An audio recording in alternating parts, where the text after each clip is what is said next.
Maurice Kamto, en fait, je vais poser deux questions pour clarifier davantage, parce que Francis Laloupo, tout à l'heure, a évoqué la création du MRC. Et on a vu d'anciens camarades se déployer dans les médias pour contredire la version que vous donnez. Hubert Ateba, Fabien Assigana, qui...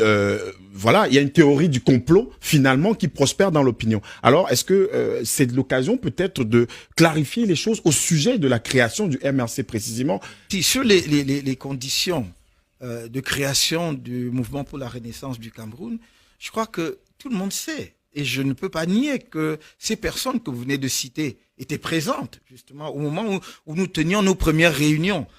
Pour ceux qui connaissent Yaoundé, vers le carrefour Mec qui va vers Colbison, on tenait ces réunions-là. Avant que ça ne devienne parti politique, on était encore justement sur le plan du débat d'idées, de définir un corpus idéologique, qu'est-ce qu'on veut faire exactement, avec qui et comment. Et donc, ces personnes étaient là indiscutablement.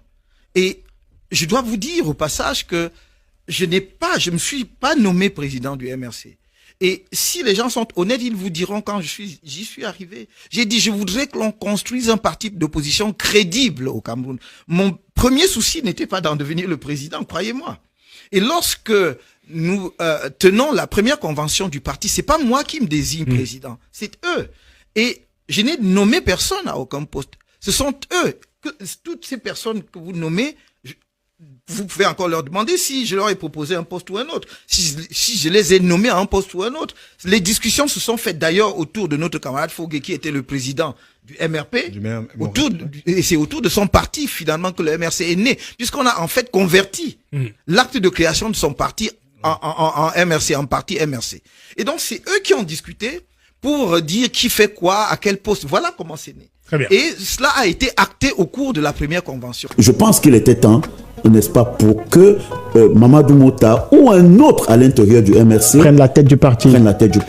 Il transparaît, si on veut faire une analyse transversale, de donner raison à ceux qui pensent qu'effectivement, le débat est caporalisé à l'intérieur de notre formation politique et qu'elle serait faite seulement pour promouvoir un seul leadership, celui de Maurice Kamto. Donc vous n'êtes pas favorable à un retour de Maurice Kamto dans le parti? Je le dis de façon ferme, je ne suis pas d'accord. Ça sonne mal aux oreilles, ça ne fait pas bien, ça ne fait pas plaisir de le voir. Dans le champ politique camerounais, nous voyons bien que nos adversaires du RDPC ont dit que le MRC n'était que fait pour assurer la suivi d'un leadership tribal. C'est pour ça que je pense que dans un parti politique, quand vous assurez la présidence, vous avez un mandat. Vous êtes mandataire d'une certaine mission. Que vous la réussissez, que vous ne la réussissez pas. Je pense que pendant un certain temps ou durant un certain temps, il faut bien refaire la classe politique en interne. Qu'est-ce que nous donnons comme exemple? Si jamais nous pouvons avoir à la tête de notre parti un président qui a exercé pendant pratiquement 15 ans et qui démissionne sans faire un mois, revient alors que le premier vice-président, le deuxième, le troisième, qui représente la crème de la crème, n'arrive pas un temps soit peu à assurer la continuité du parti. C'est une mort de la démocratie. Et je le dis sans rire. Maurice Kamto, s'il revient au MRC, parce que jusqu'ici, il n'a pas encore fait de sortie officielle pour annoncer son retour au MRC.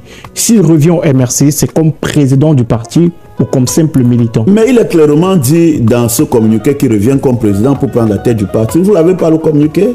On l'a lu. Vous l'avez pas vu que ceux qui ont écrit ça ont dit qu'il revient pour prendre la tête du parti?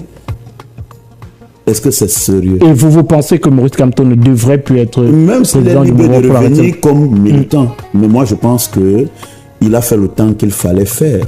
Parce que il y a Maître Sim, qui est deuxième et troisième vice-président. Il y a Tyrian Noah, qui est deuxième vice-président. Il y a Mamadou Mota, qui est premier vice-président. Et il y a d'autres valeurs à l'intérieur du parti qui sont susceptibles de conduire le MRC. Si Maurice Kamto n'est plus président, le MRC ne va pas s'arrêter. Il va continuer. Parce qu'il y a de la ressources humaines à l'intérieur du MRC, susceptibles de mieux faire même. Il y a même les gens qui peuvent sortir et mieux faire. Moi, j'en suis convaincu. Comme Maurice Kamto. Oui. Oui, je le dis, je l'assume.